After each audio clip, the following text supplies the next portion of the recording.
Геката – богиня Луны. Изначально древнегреческая богиня Геката ассоциировалась с темным проявлением Луны. Ее позиционировали как божество, отвечающее за колдовство. Считалось, что она помогает ведьмам и чародеям. По другим источникам она являлась покровительницей охоты, защитницей детей и юношей, помощницей в судебных и военных делах. Как видите, Геката достаточно противоречивый персонаж, и однозначно говорить о ее принадлежности к темным силам было бы неверно. Она скорее олицетворяет разрушение, предшествующее созиданию, другими словами, обновление и преображение через умирание. Считалось, что она была дочерью Астерии, звездного божества, и Титана Перса.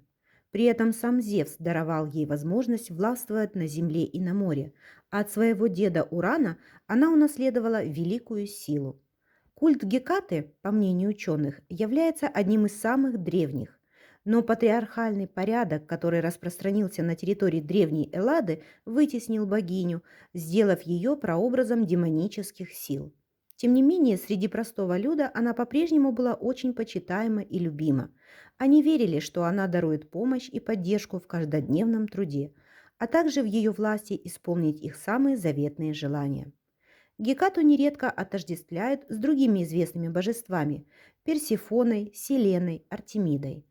Но если символ белой луны Селена отождествляется с женщиной-матерью, хозяйкой очага, то черная луна – это Геката, женщина, которая готова любой ценой защитить свой дом и домочадцев, если им угрожает опасность.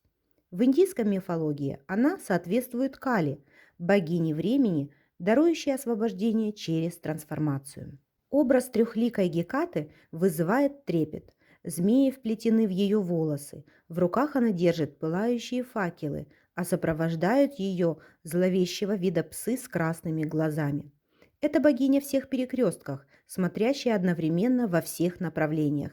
Находясь сразу в трех ипостасях, юной невинной девушки, женщины, матери и мудрой старухи, она олицетворяет фазы Луны и принадлежность к трем мирам. Колдуны и волшебницы считают ее своей покровительницей.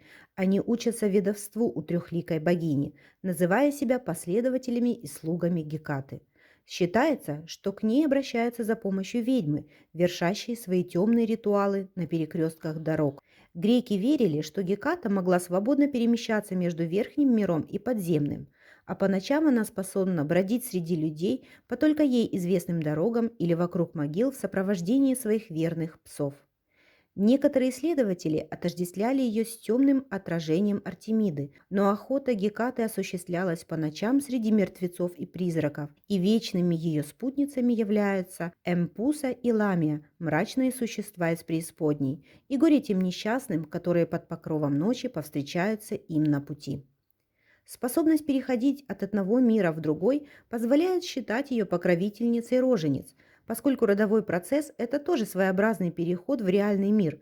Считается, что Геката помогает осуществить его новорожденному, перерезая пуповину как символ того, что младенец оказывается среди людей, и врата мира, из которого он приходит на земной план, для него закрываются. Тройственность богини свидетельствует об изменении циклов – лунных и женских, взрослении и осознании прошлого, настоящего и грядущего.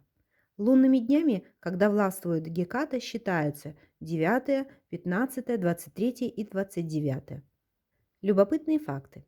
В честь богини ночных видений назван сотый астероид в главном поясе Геката, открытый астрономом Джеймсом Уотсоном в далеком 1868 году. Любопытно, что в названии отражено не только имя богини, но и порядковый номер небесного тела, поскольку слово «гекатон» буквально означает «сотню». В мультсериале «Геркулес» Геката противопоставляется главному герою и стремится властвовать в подземном царстве.